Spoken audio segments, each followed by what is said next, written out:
السلام علیکم ورحمۃ اللہ وبرکاتہ۔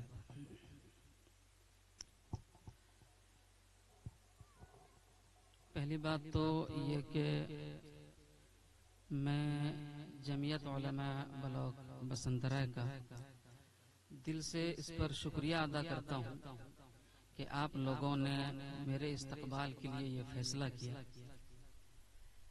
اس کے لیے شکریہ کے طور پر جو کچھ بھی میں کہوں یا جو کچھ بھی کروں وہ سب کم ہے، لیکن یہ لفظ حقیقت ہے، یہ حوصلہ افزائی، یہ عزت، یہ ہمارے لیے نہیں بلکہ یہ ہماری ذمہ داری کے لیے۔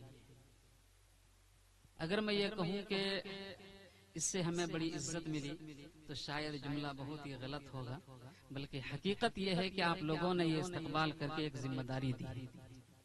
ذمہ داری اس بات کی کہ جو تعلیمی پسماندگی ہو یا جو حالات ہیں، جن چیزوں کی سماج کو ضرورت ہے، اس کے حوالے سے سماج میں چل کر کے بات کی جائے، اور بھی موقع محل کے اعتبار سے جو حالات آئیں اس کے اعتبار سے بات کی جائے۔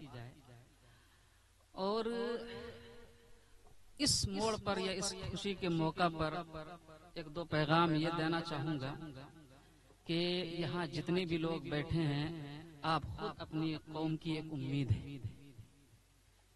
یہ امیدیں صرف میری ذات سے نہیں بلکہ آپ سب کی ذات سے وابستہ ہے۔ اس وجہ سے استقبالیہ پروگرام کے تئیں جو باتیں آئی ہیں قیادت کے حوالے سے، ہم سب لوگ اپنے آپ میں ایک قائد ہیں۔ ضرورت اس بات کی ہے اس قیادت کو ابھارا جائے اور زمین پر اتارا جائے۔ دوسرا جملہ یہ کہوں گا کہ ہمارے جو نوجوان ہیں یہ اس قوم کے مستقبل ہے۔ جب اس قوم کے یہ مستقبل ہے تو فیصلہ ان کو کرنا ہے، اور ان کو اپنا ایک ویژن متعین کرنا ہے کہ آنے والے 5 سال میں 10 سال میں ہمیں کرنا کیا ہے، اپنے سماج اور قوم کو دینا کیا ہے۔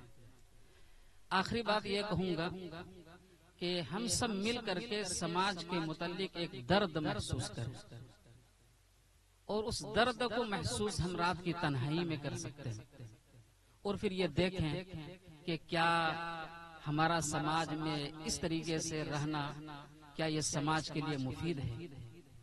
جب ہم قریب سے سماج کو دیکھیں گے، اس درد کو محسوس کریں گے، تو یقین جانیے کہ ہمارے اندر رات کی تنہائی میں ایک جذبہ پیدا ہوگا سماج کے لیے، برادری کے لیے، قوم کے لیے، اور اس طریقے سے ہمارا یہ سماج آگے بڑھے گا۔ یہ شکریہ کے کلمات کے ساتھ چند پیغامات تھے۔ اللہ تبارک و تعالی ہم سب کے حق میں قبول فرمائے۔